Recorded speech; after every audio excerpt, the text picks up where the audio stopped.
Hi guys! I thought today that I would make a bit of a chatty video and talk about a few different topics that have been floating around my head, but I don't think that they individually need a whole video to themselves. So it'll be a bit of an update and just a bit of shooting out some thoughts that I've had kind of around spirituality and that kind of area of things and creativity and that kind of thing. So first of all, I'll give you a very quick update on my PhD. I'm writing a PhD on the Dark Goddess, in case you don't know. And I've recently kind of shifted my thinking around this process, and I thought that I would just briefly talk about that. So about a year ago, I decided that I was going to start working on my PhD part-time. I felt like it was eating up all of my time and energy. I wanted to focus on other projects. I wanted to feel like I was getting going with my real life.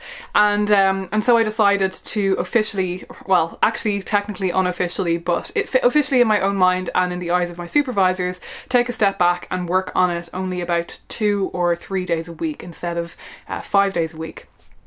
And that worked for me for a while. It got me making regular videos again and sending out regular newsletters again, which is really, really good. And it really did get me thinking about just my future and the kinds of things that I might want to focus on going forward. But since moving back to Ireland, I've actually managed to get into a really good flow of writing. I finally managed to hit on what the main point of my thesis is and the main kind of theoretical contribution that it's going to kind of make.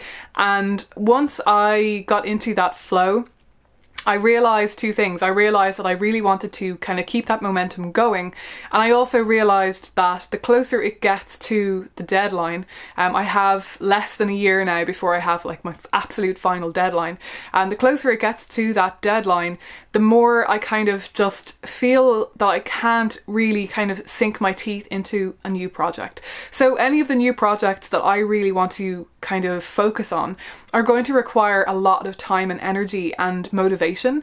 I have various different things. I want to finish my novel. I want to start offering kind of services and ebooks and stuff here as Anya Orga, like on my website and so on, and that's going to require just a lot of time and energy and effort. And I'm thinking about various other things that I might want to try and train myself to do in order to work on part-time as well. And so all of those things are going to require me to be able to take out a chunk of time every week, like a couple of days at least, that I can really just focus on that and just sink my time into.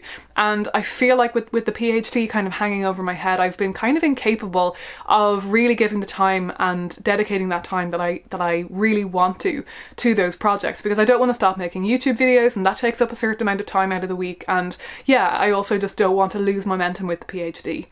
I said before in a video about PhD work and creativity and motivating myself and that kind of stuff, that I realised that I work best when I've got 2 projects going on in my life, but one of them kind of has to be the dominant one and the other one has to be something that's a little bit easier to do. So basically for the last year, that's been, the PhD has been the main project, and the videos that I've been making have been the side thing, and before that it was tutoring, and once I stopped tutoring I was able to kind of really focus on making videos. So yeah, basically I've realised that I really need to go back to doing the PhD full time, and that's what I've been doing. I've been working on the PhD 5 days a week and then taking a day of the week to do a video and to write a newsletter and do any of that kind of extra stuff that I want to do with my week. So I wanted to share this because I have found this a little bit tricky to navigate. I initially felt really excited about going part-time with a PhD. I really, really wanted to feel like I was not just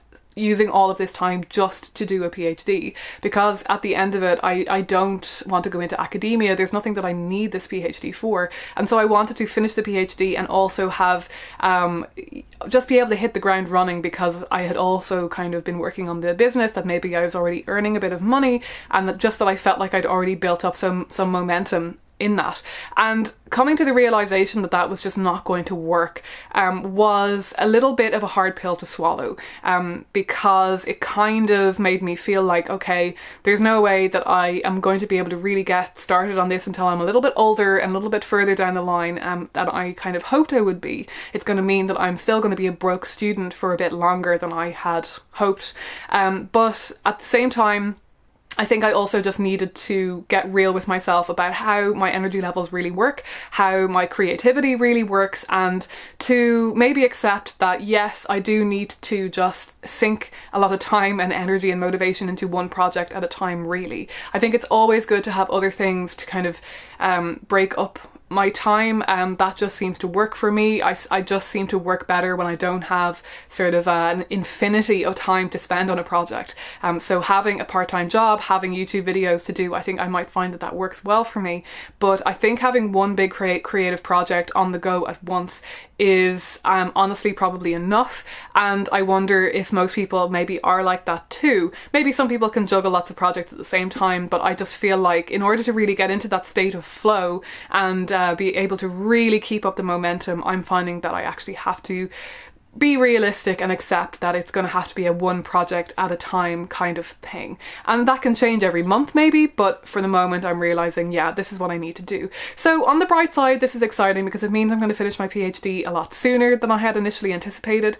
So that's a positive. I'm really excited for that. I don't have a date yet. I haven't talked to my supervisors about this yet in person, so I'll see what they think. I've given them my first 4 chapters. I've got another 4 to kind of edit and figure out. And I'm feeling really optimistic about when I can get them to them. So yeah, it's exciting times. You might be about to see big changes, and once I get that PhD in, I just feel like I'm going to have all this free time. Now, I'm going to have to go and get a part-time job, and that's fine. I think that will be a positive thing for me as well. It's been a long time since I've been in a proper workplace, and I'm actually kind of missing it. So I'm actually excited about that too. And but yeah, in terms of just having a creative project in my life, I'm so ready to be done with the PhD and to move on to something else. So yeah, it's actually an exciting time for me. Rather than being kind of stressful, it just feels like a really positive thing to be really pushing forward. So the second totally unrelated thing that I wanted to talk about in this video was dreams. I made a video many years ago about the dream world and pantheism and witchcraft, and how I was trying to see dreams and the dream world as being this sort of semi-spiritual space, and that it could maybe be conceived as being a space in which, or through which, I could expand my consciousness, and maybe I was experiencing something outside of my own consciousness when I dreamed. This is still an idea that I like to play with sometimes, because so many of us have weird experiences in our dreams. So many of us have felt that we've had kind of ESP type experiences, or seen visions of the future and so on during our dreams, and I'm definitely not going to discount that. I've had weird experiences like that myself in dreams, and I definitely feel like there may be something to that, but I will say that on a day-to-day basis and normally in my life, I don't understand dreams to be anything outside of my own consciousness, outside of my own brain. Obviously, as a pantheist, there's always that tendency to think of myself as being inherently connected to everything else and to divinity. So I definitely like to think of alternate states of consciousness, like dreaming and like trance states, and kind of doing inner work and path workings and that kind of thing, as being a way of exploring the psyche and maybe having a kind of a wider or broader perspective on things, and yeah, maybe being able to push a little bit outside of consensus reality when we get ourselves into those states and when we find ourselves in dream states and so on. But for the most part, I tend to just assume that our dreams are at least like 99% that they are kind of strange concoctions of our own psyche. But that being said, I think when I came to that conclusion, or when I realised that that really was how I saw dreams and that I couldn't really see them in another way, I was kind of tempted to discount them and to not really think seriously about them anymore. And I stopped dream journaling, and I stopped lucid dreaming so much, because I find that if I dream journal, that's for a long period of time, that's when I will start to lucid dream quite a lot. And I just really didn't think about it for many years. But I recently had a conversation with a friend where we were talking about the possibilities of dreams and lucid dreaming in particular, but also just of taking dreams seriously, because we have so many opportunities for experiences within our dream world that we would never have in our ordinary life. Because we are going completely outside the boundaries of normal life. We really do have this amazing capacity to have a wealth of experience that is just not available to us as normal human beings. And admittedly, most of my dreams anyway are actually quite mundane. I mostly just dream about real life people in fairly realistic scenarios, but even those scenarios are, they are outside of my normal reality. I often find that in my dreams I have entire relationships with people that I don't actually have in real life. Like, I have certain characters in my dream world that I have consistent, close friendships with, close relationships with, close bonds with, that in real life I haven't seen in 10 or 15 or even 20 years. And for some reason they do tend to be quite consistent, and that's very interesting to me, and I do get something, I do find some value in that. And so I've been paying more attention to my dreams again recently, and I have been writing them down, and it's not so much because I think I'm going to learn something really important out of them, that they're going to give me some sort of access to wisdom or knowledge that I wouldn't otherwise have, or that because I think that they are more inherently spiritual or anything like that, or even to analyze them necessarily, although I do sometimes find myself realizing like, oh yeah, there's some really obvious symbolism going on in there, like it's really obviously about this part of my life. And I've just kind of created this symbolic, metaphoric story to represent that in my dream. It's not so much all of that, it's more just to honour the importance of the dream, and to honour the fact that it is a part of my experience and a part of my day-to-day reality. And because I just find that I actually will remember more of my dreams, and I will have more vivid dreams, and like I say, I might eventually start lucid dreaming more again if I actually write my dreams down and just keep track of them in some way, and just think about dreaming more. So that's what I have been doing. As I said, I have found that as I've started to keep this kind of dream journal, I've just been keeping it on my phone because I find that it's quicker than handwriting. So I just pick up my phone in the morning, and I don't tend to lie in bed scrolling through my phone, but I do use it as an alarm. So I'll pick up my phone and just go into my dream document and just very quickly type out just the rough outline of my dream. I might go into more detail if I feel like it was really significant. But that's what I've been doing, and when I say significant, I mean just that it had a lot of emotion behind it, that it was an amazing experience for me, or that it was a creepy experience for me, or whatever it was. And I have definitely noticed that my dreams have become kind of more vivid, and that they have felt more significant in the moment, and that I've been remembering more of them, that I've been kind of remembering. So in the morning, I think up till now, I've really only been remembering the dream that I just woke up out of, whereas I find now that I will actually remember dreams that I had during the night. And I think it's because I'm in the habit of waking up and writing them down, that when I wake up in the middle of the night to kind of turn over and go back to sleep, I will find myself thinking like, oh, I'll have to remember that dream in the morning, and then that helps me actually remember it. I will remember less detail of the dreams that I had during the night, I think, but I still will remember them, and I've found it to be really valuable. I've definitely felt it expanding my experience of life again, and kind of giving me a new lease on life, and it's making me hopeful that I will continue to find value in paying attention to this part of my experience, because we spend so much time of our day asleep dreaming. And even if it is, I mean, I don't know how many hours we actually spend dreaming. It might not even be hours, it might only be minutes, but it feels like hours in the experience, and that's significant, and I just want to really honour that. I've also noticed that since doing this, I have had a couple of dreams that have been kind of resolving patterns that I've had in terms of nightmares and stuff in my dreams. I've had one particular pattern where I used to dream that there were people in trying to get into my house, essentially. I think this is a very common nightmare. I would see people walking past the windows, I would realise that there were people in the back garden, and it was always this house that I'm in now, so my childhood home. And in recent times, I've been dreaming that I've been encountering people coming through the garden, using it as a kind of shortcut from down below up to the road above.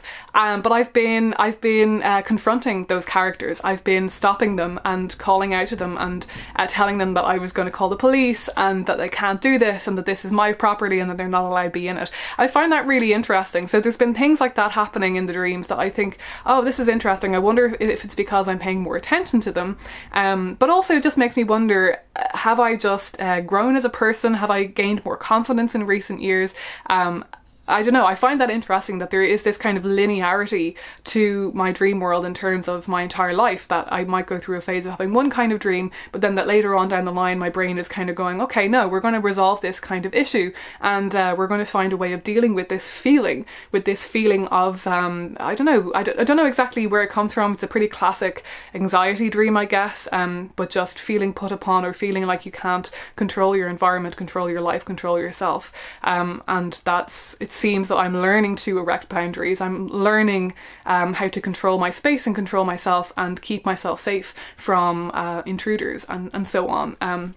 I mean that in an emotional sense, I suppose, and I think that is true. That is definitely something that I have learned in the last couple of years, is how to kind of maintain my own integrity as an emotional being, and not allow other people's decisions and other people's behaviour and choices to impact me as much as it would have in the past. I think I've become much more self-contained and much better able to kind of just accept if other people are not behaving in the way that I might want them to, and to just let that go and move on. So that's been really interesting to me. So I'd love to know what your thoughts are on dreams. Do you see them as being magical or spiritual in any way? What is your theory on what dreams are and how they work, and so on? And do you pay attention to your dreams? Do you keep a dream journal? Yeah, I'd love to know. I'd love to know what your experience has been.